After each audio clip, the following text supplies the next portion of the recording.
of character you are, what's your needs. He's got a family, wife, kids.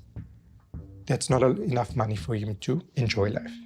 So let's tell him, you look after us, you push through all our payments, no questions asked, on the specific company, and we'll match your salary every month in cash. We used to give them holidays overseas and he used to renovate their houses for them. He used to buy for their wives smart cars.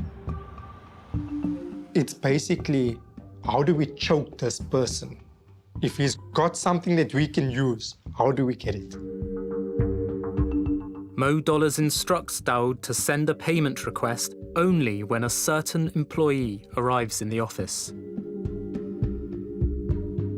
Here's a payment that Mohammed's sending through to me, and he's asking me to send it to H only when he's in.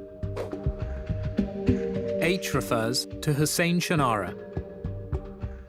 He was in charge of Sasfin Bank's foreign exchange payments. Mohammed and Hussein had a magnificent relationship. He would basically ensure that his staff is pushing through this work unquestioned. So he was like the most valuable tool or component, if I can put it that way, in Sasfin to ensure the success of the money being laundered.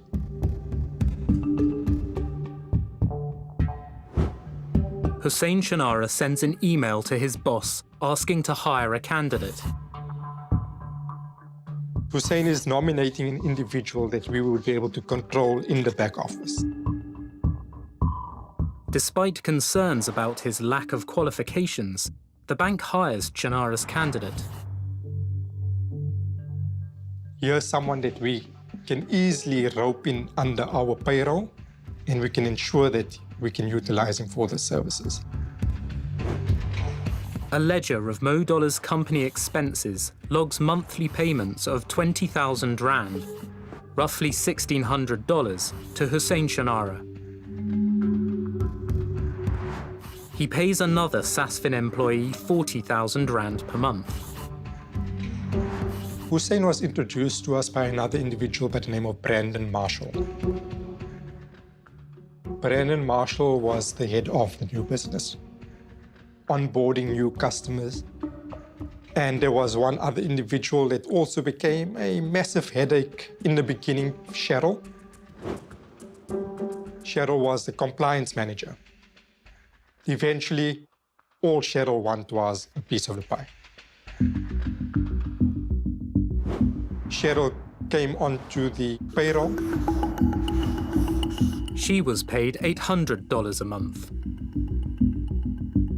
Whoever needs to be controlled, keep them under control, the problem will go away. And he did it only with money, bribery. He controlled the bank. He controlled it. We were actually the executive management team of the Sasfin Forex processing department, if I can put it to you that way. Mohammed was CEO of that company, without them knowing.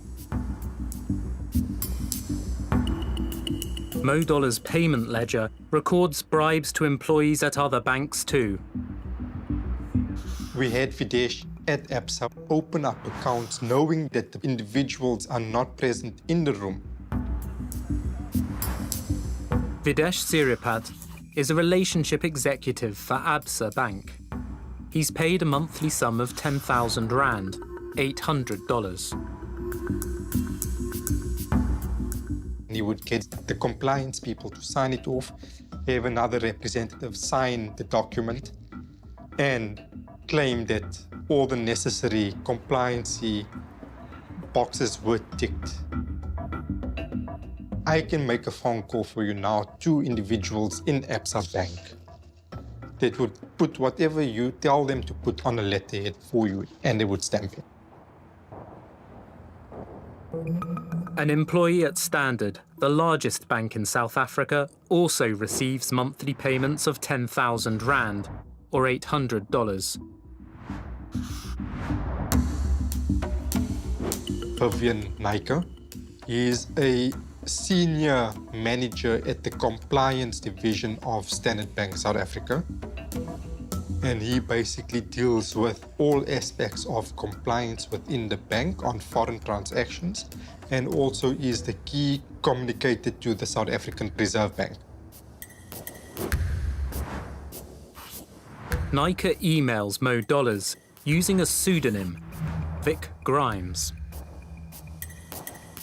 He ensures that Mo Dollars' company formation receives approval from Standard Bank. We would then provide him with the necessary documentation.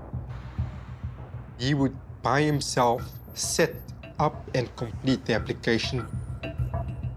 He would then submit it through to the Reserve Bank, get approval, which would allow us to facilitate payments without any scrutiny through any bank.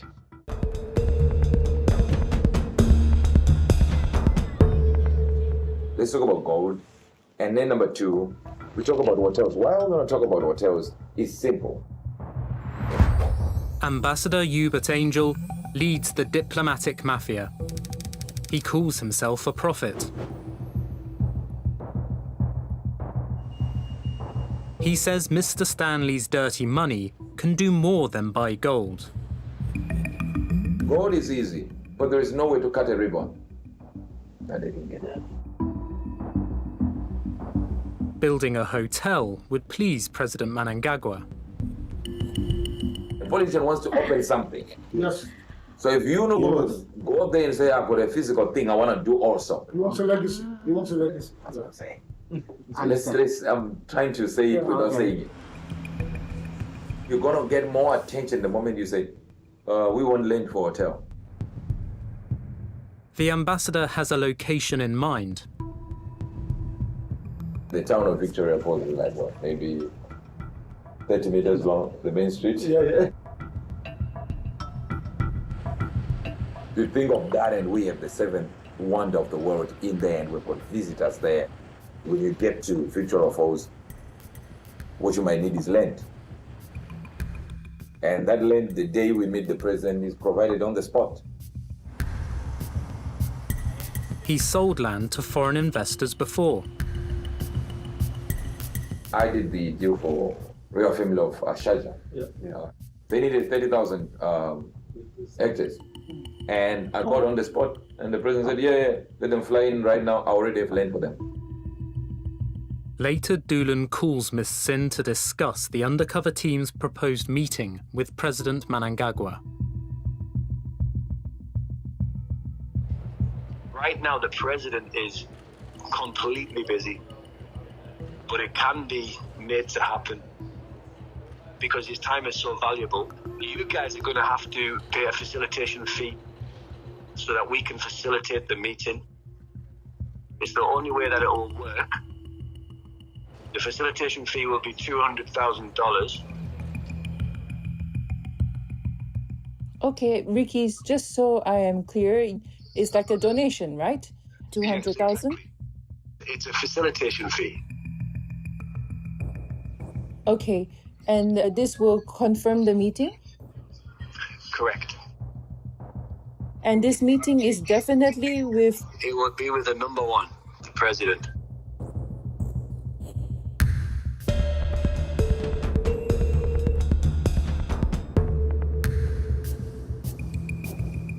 I used to do the money run because he couldn't trust anybody to pick up the money.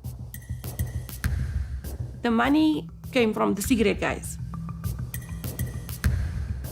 Mo Dollar's ex-wife picks up the profits he makes laundering for the Gold Leaf Mafia. I pull in here. Dave will see there's a spot next to me. And then he will park next to me, come around, and then he will tell me, I got maybe 2-3 boxes. Then I say, okay, put everything in the boot.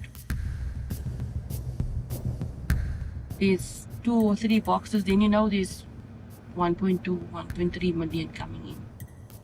The more money, the more adrenaline. When Mohammed became rich, he made it known. He had money.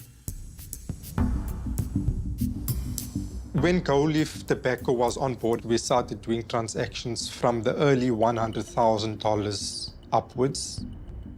Within a period of about 6 months, if not even shorter, we moved to $2 million, $3 million.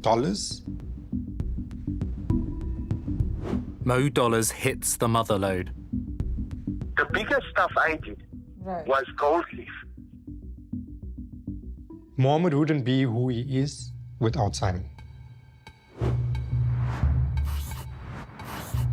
Gold Leaf's boss, Simon Rudland, signs a letter authorising Mo Dollars' company, Salt Asset Management, to act as Gold Leaf's agent and make payments to their overseas suppliers. The account has one purpose. Gold Leaf Tobacco was opened specifically for the intention of money laundering and nothing else. This was pure greed by Mohammed and Simon Rudland. They knew the process worked. They had the capabilities in getting those payments done. Dawood was responsible for creating credible but fake invoices that allow Mo Dollars' laundromat to move Gold Leaf's funds. I needed to go and investigate prices on tobacco and chemicals and look at past records of Gold Leaf Tobacco and get that information and create invoices. The fraud begins with instructions from Gold Leaf to settle the legitimate balance of payments owed to suppliers. Gold Leaf Tobacco would phone me directly. They would forward me all the documentation directly. So I've received an email from Gold Leaf Tobacco, the finance department, with legitimate documents, I'm assuming, for a legitimate payment. Before submitting it to Sasfin Bank, Dawood amends the email from Gold Leaf Tobacco to add another payment request to Simon Rudland's company, Orlean. So we're going to piggyback off this original email, and we're going to include an additional transaction or transactions to this email.